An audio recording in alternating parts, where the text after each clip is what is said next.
Kumusta mga tol? Ngayon ay pag-usapan natin itong si Kai Sotto.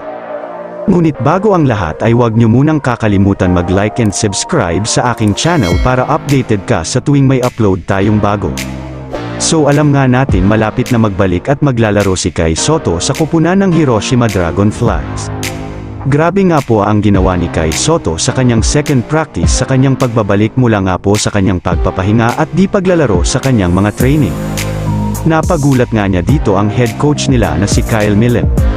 Dahil hindi talaga inaasahan ni Coach Kyle Millen ang improvement ni Kai Sotto ngayon. At sinabi pa ng head coach ng Hiroshima Dragonflies na handa na raw si Kai Sotto na makipagsabayan sa mga Japan D-League center player at mga ex-NBA players, so alam naman natin na medyo malaki na ang katawan ni Kai Sotto at kaya na talaga niyang makipagsabayan sa ilalim.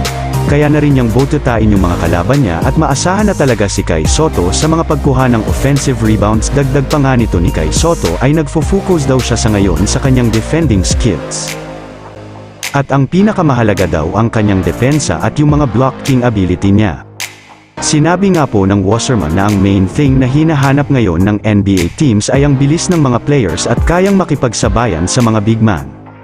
So alam naman natin na ang Wasserman ang humawak dito sa ating pambato na si Kai Sotto, kaya tinitrain nila ng maayos si Kai Sotto para makasabay daw ito at hindi mapag-iwanan ng ibang mga players. So dapat abangan natin ang muling paglalaro ni Kai Sotto ngayong December na po yan. At sana patuloy pa nating siyang suportahan sa kanyang paparating na laro at kung hindi ka pa nakapag-subscribe ay subscribe mo na yan para updated ka sa tuwing may upload tayong bago. Salamat sa panunood.